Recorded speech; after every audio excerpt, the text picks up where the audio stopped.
Bonjour à toutes et à tous et bienvenue dans ce tout nouveau one shot avec une petite nouveauté qui reviendra à chaque one shot. Je vous expliquerai ça un petit peu en fin de vidéo, j'espère que ça vous plaira, mais tout d'abord, il y a pas mal de choses à raconter, notamment, attention spoiler, une vidéo du tournage de Thor 4 qui a fuité, nous montrant peut-être comment Natalie Portman va obtenir ses pouvoirs dans Thor Love and Thunder. Vous allez voir, c'est assez impressionnant. On parlera également de Titans saison 3 puisque ça y est, on a le titre de tous les épisodes et vous allez voir qu'il y a moyen de théoriser et de dégager peut-être certaines intrigues. Et enfin, mauvaise nouvelle mais en même temps non, Superman and Lois est reporté dans sa diffusion mais remplacé par la saison 6 de Supergirl qui arrive très vite. Bref, installez-vous confortablement mesdames et messieurs les doses pour ce tout nouveau one shot, c'est parti.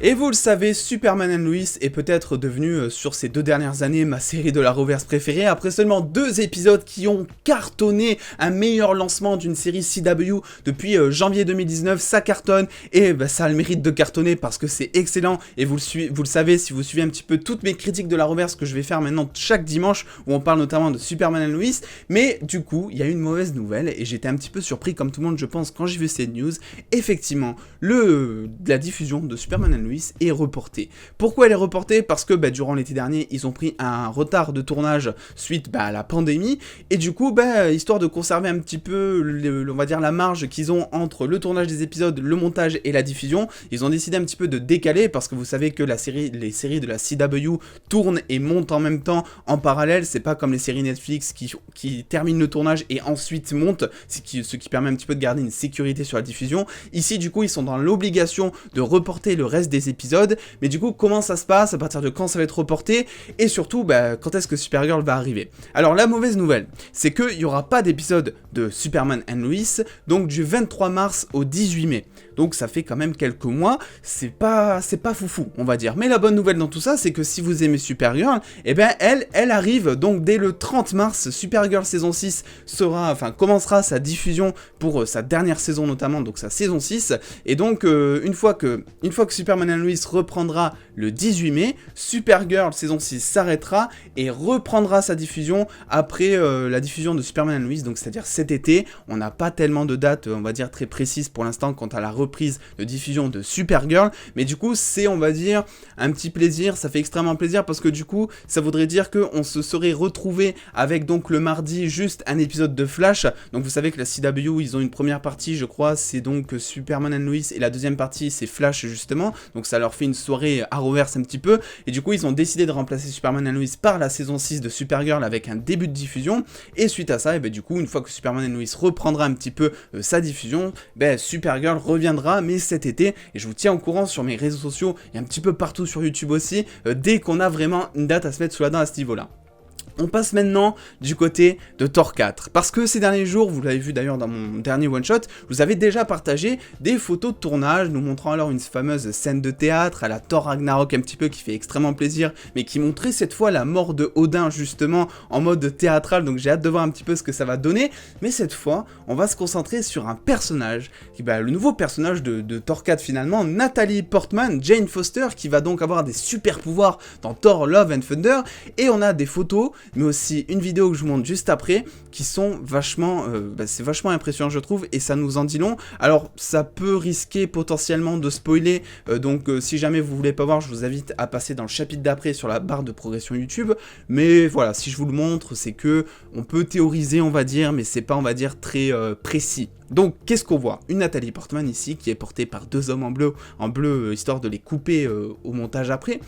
qui a l'air un petit peu d'être surélevée, et vous allez voir qu'avec la vidéo que je vais vous montrer après, ça se confirme, elle vole dans cette scène, donc c'est plutôt cool. On a également d'autres photos d'elle sur le tournage, alors vous pouvez remarquer que derrière elle, il y a une espèce de décor un petit peu asgardien, en tout cas ce qui est sûr, vous allez voir après, c'est que c'est pas du tout terrestre, donc ça voudrait dire que Jane Foster va retourner à Asgard, chose qui est plus ou moins logique, en tout cas j'imagine, regardez, j'imagine que c'est Asgard, un petit peu, on dirait un décor de temple, un début de décor de temple, mais moi ce qui me titille un petit peu sur notamment cette photo, c'est donc dans l'espèce de trou, dans l'arc, il y a un espèce de rocher, on va dire, qui fait beaucoup penser, je trouve, au rocher donc qu'on a eu dans Thor 1, au moment où Thor devait récupérer son marteau pour savoir, enfin, où il devait être digne pour récupérer son marteau et que personne n'y arrivait, et que le Shield débarquait pour un petit peu vérifier tout ça et pour étudier tout ça. Ici, j'ai l'impression qu'on a la même chose. Est-ce que ça serait là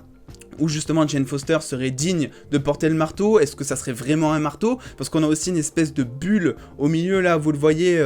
sur ce fameux cercle qui est entouré de plein de gardes apparemment, il y a une fameuse bulle, je sais pas tellement ce que c'est, on dirait peut-être une ville miniature, une ville qui a été miniaturisée peut-être, alors sachant que Asgard n'existe pas, je vous le rappelle, enfin n'existe plus, on est sur le nouveau Asgard, hein. C'est pour ça qu'on est donc sur Terre, et que donc on est, vous le voyez, près de l'eau, parce que comme ça avait été montré finalement dans Endgame je crois,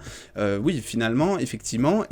ça se passe un petit peu au bord de l'eau, donc ça serait potentiellement le nouveau Asgard, même si j'ai l'impression que c'est un peu plus vert que d'habitude, mais on a également d'autres photos. Donc là vous le voyez avec tout le plateau qui est en place, et toujours Jane Foster qui est au milieu, mais surtout, et ça c'est très intéressant je trouve, une vidéo du tournage, et ça fait extrêmement plaisir je trouve. Alors je vais enlever un petit peu tout ça pour que vous me voyez, et vous allez voir que c'est vachement je trouve sympa. Donc regardez un petit peu, ça dure 25 secondes, et on peut voir donc Jane Foster qui est en train de s'envoler, et qui a l'air d'être un petit peu possédée, qui fait des gestes bizarres. Donc est-ce que ça serait pas justement, vous allez voir le moment où elle va obtenir son pouvoir, à un moment elle va tout déclencher, voilà, à ce moment là, elle est en train vraiment, on dirait, de recevoir une pleine puissance, avec tout le vent dans les cheveux, c'est assez impressionnant je trouve, donc à ce niveau là j'ai hâte de voir un petit peu ce que ça va donner une fois le montage réalisé, parce que j'imagine qu'il y aura plein d'énergie, il y aura plein de choses comme ça. Bref, je voulais vous montrer ça, parce que c'est vrai que jusqu'à présent, on a que voilà, des scènes, on va dire, un petit peu secondaires de films qui sont en train de fuiter, et tant mieux, parce qu'au moins ça nous spoil pas, j'ai envie de dire aussi d'un côté, mais par contre, c'est plutôt cool d'avoir une scène un petit peu, on va dire, principale pour une fois, que l'on peut interpréter comme on veut. S'il faut, elle est tout simplement pas en train de recevoir le pouvoir, elle peut être en train de se faire blesser par un ennemi qui sera en face potentiellement, donc voilà, je vous laisse un petit peu interpréter ça à votre sauce en commentaire, comme d'habitude. On passe, si vous le voulez bien, avant de passer à la nouveauté, donc des prochains one-shots qui arriveront, et de ce one-shot, hein, vous allez comprendre très vite, on passe à la saison 3 de Titans, puisque ça y est, on a les titres officiels qui sont tombés. Alors c'est pas totalement officiel, mais ça nous vient donc de The Vulcan Reporter, qui est une source spécialisée plus ou moins sur Titans, et qui a, allez, 99% toujours raison. Donc si je vous le montre, et puis d'ailleurs toutes mes news précédentes viennent d'ici, hein, donc si je vous le montre, c'est que vraiment il y a matière d'en faire quelque chose, et effectivement ça reste assez logique. On peut voir déjà, à ma plus grande surprise, que les nouveaux personnages de la saison 3 de Titans vont être introduits en début de saison, et développés surtout en début de saison, avec un épisode 1 qui se nomme Barbara Gordon, donc, qui est l'ancienne Batgirl, et qui sera un petit peu donc paralysée dans cette saison, que l'on va apparemment développer dès l'épisode 1, de ça fait extrêmement plaisir, et qui aura notamment apparemment un passif avec Nightwing notamment, donc on va voir un petit peu leur relation, on va voir comment ça va évoluer tout ça. Ça va être plutôt plaisant. L'épisode 2, Red Hood, directement. Donc, est-ce que ça voudrait dire que dès l'épisode 2, on aurait donc un Jason Todd qui se transformerait de Robin en Red Hood? Je répète que dans les comics, normalement, pour que Robin se transforme en Red Hood, il faut que le Joker tue normalement Robin. Donc, est-ce que ça voudrait dire qu'on aurait une apparition d'un nouveau Joker à l'épisode 2? Est-ce que ça voudrait dire qu'ils auraient adapté ça et qu'ils auraient pas du tout fait mourir finalement Robin, et qu'il aurait juste subi une transformation psychologique, qu'il aurait un petit peu transformé en méchant, en anti-héros? Ça reste à voir. C'est vrai que ce côté de Titans, un petit peu saison 3, me fait un petit peu flipper, donc j'ai hâte de voir un petit peu ce que ça va devenir. Épisode 3, Hawk and Dove, donc le fameux couple de Titans qui s'était séparé à la fin de la saison 2, mais qui continuait mine de rien à se battre ensemble, même s'ils n'étaient plus ensemble. Donc là, est-ce que ça pourrait être un petit peu leur relation, voir un petit peu ce que ça fait de travailler ensemble, mais finalement de plus être ensemble, les conflits que ça peut engendrer? Est-ce qu'ils vont vouloir se séparer même en tant que justiciers? Ça reste à voir. Épisode 4, Blackfire, donc dès l'épisode 4, on va nous introduire, il y aura tout un développement autour de la grande méchante, finalement, donc la sœur machiavélique un peu de Starfire, donc c'est plutôt cool ça aussi. Épisode 5, Lazare, et ça c'est vraiment très chaud à théoriser, parce que donc les puits de Lazare dans DC Comics, ce sont des puits tout simplement qui permettent, entre guillemets, qui ont une espèce de notion régénératrice, pardon,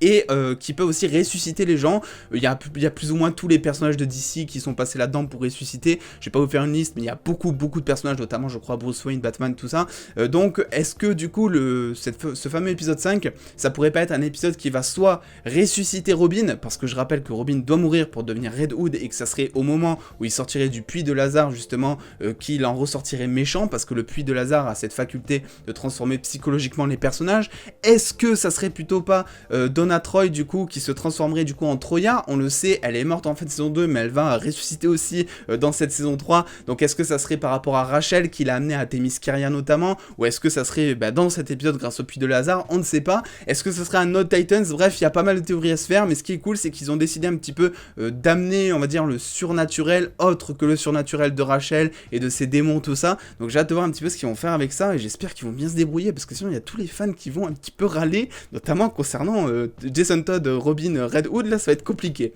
Lady Vic en épisode 6, qui est, alors je la connais pas tellement, mais qui est, semblerait-il, un antagoniste, un méchant de Nightwing dans les comics, qui est un espèce d'assassin assez pété de thunes, mais qui en gros, on va dire, fait des contrats pour rester pété de thunes justement, et pour préserver un petit peu son domaine familial. Donc à voir ce que ça va donner, je connais pas du tout le personnage. Épisode 7, 51%, et ça je suis persuadé que c'est Superboy, parce qu'on le sait, Superboy donc a ce conflit intérieur et aussi physique et biologique, de se dire que la moitié de son ADN c'est Lex Luthor et la moitié de son autre ADN c'est Superman, donc ça voudrait dire qu'il est à demi-teinte méchant, gentil. Et 51%, est-ce que ça voudrait pas dire qu'il se questionne, ou est-ce que ça voudrait pas dire que durant un épisode ou durant la suite de la saison, il va passer un petit peu plus par exemple du côté de Lex Luthor et donc devenir méchant? Ah, ça fait extrêmement plaisir de théoriser là-dessus. J'espère qu'il deviendra méchant un coup, parce que c'est un personnage qui peut être notamment très badass, je trouve. Épisode 8 à la maison, donc est-ce que ils vont trouver finalement un refuge à Gotham, potentiellement. Épisode 9, Am. Là aussi, ça peut être en rapport avec Donna Troy qui deviendrait Troya, Jason Todd qui deviendrait finalement Red Hood, même si je pense qu'il deviendra Red Hood en début de saison, on verra. Et enfin, l'épisode 10, OAJT, ça j'ai pas d'idée, c'est assez trouble, justement, c'est assez trouble, donc à voir un petit peu ce qui va en advenir. Je voulais vous parler un petit peu de tout ça parce qu'on me demande souvent un petit peu des news de Titans, elles se font très rares, le tournage est toujours en cours, je crois qu'ils en sont actuellement à l'épisode 8 qui est en train d'être tourné. Je vous fais un petit peu des briefs des fois sur les réseaux sociaux, que ce soit Twitter ou Instagram, donc n'hésitez pas à checker ça comme d'habitude. Bref, passons maintenant à la petite nouveauté du one shot, je vais vous expliquer tout ça. Le fait est que sur Instagram, je n'arrive plus à répondre à tout le monde. C'est bon signe parce que d'un côté, finalement, ça veut dire que les choses vont bien, ça veut dire que ça prend de l'ampleur et tout sur les réseaux, sur YouTube et tout. Donc merci à vous déjà d'être de plus en plus nombreux à me suivre. Mais du coup, moi, ce que j'aime pas, c'est que Instagram, c'était vraiment le réseau où j'étais souvent en contact avec beaucoup d'entre vous, où on parlait vraiment, on faisait la conversation et tout. J'ai connu des gens, tout ça grâce à ça. Donc j'ai envie de garder un petit peu ce côté-là. Le problème, c'est que j'ai trop de messages. Du coup, ce qu'on va faire, c'est que dans chaque one-shot, je vous enverrai maintenant le matin finalement. Donc en story Instagram ça se passera, je vous enverrai un petit sticker question où vous pourrez un petit peu répondre finalement, voilà, vous pourrez poser la question que vous voulez et je répondrai à quelques questions à la fin des one-shots, très courts parce que sinon les one-shots ils vont durer trop longtemps, mais du coup je vais essayer de brièvement répondre à quelques questions par-ci par-là, et on commence notamment avec celle-ci. Quel est ton film préféré du MCU? Mon film préféré du MCU, je pense que ce sera Civil War, parce que Civil War est celui qui m'a surpris en premier, étant donné que Marvel avait pas tellement l'habitude de faire des trucs, on va dire, assez dramatiques, et je me disais, ok, donc là ils vont politiser le truc. En plus c'était vraiment le premier film où on avait un gros rassemblement de héros, Joe Russo, enfin les frères Russo l'avaient confirmé que c'était un petit test après pour justement Infinity War et Endgame, et j'ai grave aimé ce film parce que je trouve que le traitement des personnages est super bien réalisé. Je trouve que voilà, il n'y a pas de vainqueur qui en ressort, que ce soit la team Captain ou la team Iron Man. Je trouve que les deux se valent justement, il n'y a pas de gentil, il n'y a pas de méchant, et on a toujours notre petite préférence, et moi c'était ma préférence pour Iron Man de ce côté-là. On passe maintenant à la question suivante. Est-ce que je peux regarder la Snyder Cut en VF si je n'habite pas en France? Totalement. C'est l'avantage des plateformes de streaming, hein, comparé finalement au cinéma, c'est que les plateformes de streaming, il y a tout le temps toutes les langues, alors sauf exception, c'est vrai que Disney+, des fois, il n'y a pas toutes les langues, mais par exemple, si je prends le cas d'HBO Max, quand Wonder Woman 1984 est sorti sur HBO Max aux États-Unis, il y avait quand même toutes les langues dessus, espagnol, français, russe, arabe, tout ce que vous voulez, donc le fait que ce soit sur une plateforme de streaming permet justement justement d'avoir un public plus large, étant donné qu'aux États-Unis il n'y a pas que des Anglais qui vivent, il y a aussi des gens étrangers, donc ça permet un petit peu d'avoir un plus grand public pour la plateforme et de rendre disponible plein de langues, donc ne t'en fais pas, oui tu pourras regarder la Snyder Cut en VF qui sortira, je le rappelle, en France, donc dès le 18 mars et dans le monde, normalement si ça n'a pas changé, en achat digital, que ce soit en VO sous-titré français ou en VF, et pour savoir où, je vous invite à regarder l'ancien one-shot où j'en ai parlé justement, si vous voulez un petit peu connaître les plateformes de VOD où ce sera disponible. On passe maintenant à l'avant-dernière question du coup. Coucou l'ami, coucou, quel est ton super-héros préféré selon toi le plus puissant? Alors mon super-héros préféré c'est complètement Spider-Man, là il n'y a pas de débat, et le plus puissant c'est WandaVision, c'est Wanda je pense, parce que Wanda peut clairement manipuler toute la réalité, donc à partir de ce niveau là tu peux prendre n'importe quel héros en face d'elle, le moment où Wanda atteindra on va dire l'apogée de ses pouvoirs, ça va être très compliqué de la battre, elle va être très puissante, donc j'ai hâte de voir un petit peu comment ils vont se débrouiller par rapport à ça dans le MCU, étant donné, enfin si Wanda devient méchante plutôt. Et du coup on passe à la dernière question. Quand est-ce que l'épisode 2 de The Flash saison 7 sera dispo en streaming? Dès le lendemain normalement de sa diffusion sur la CW, donc en sachant que The Flash est diffusé tous les mardis, généralement tu peux t'attendre à ce qu'il y ait des premières versions sous-titrées français, du coup on va dire allez d'ici midi, mercredi midi quoi, quelque chose comme ça. Voilà, je suis allé vite, on est déjà à 15 minutes de vidéo, 16 minutes, du coup je vais pas perdre de temps, je vais vous dire de mettre le petit pouce bleu, j'espère déjà que ce petit concept vous aidera pour avoir des renseignements ou aussi vous plaira tout simplement. On se retrouve très vite pour de prochaines news comme d'habitude, pour toujours plus aussi d'actualité, vous le savez, sur les réseaux sociaux notamment, mais aussi sur YouTube. N'oubliez pas le petit pouce bleu si cette vidéo vous a plu, et en attendant les dos, prenez soin de vous, faites-vous bien kiffer, des bisous les dos.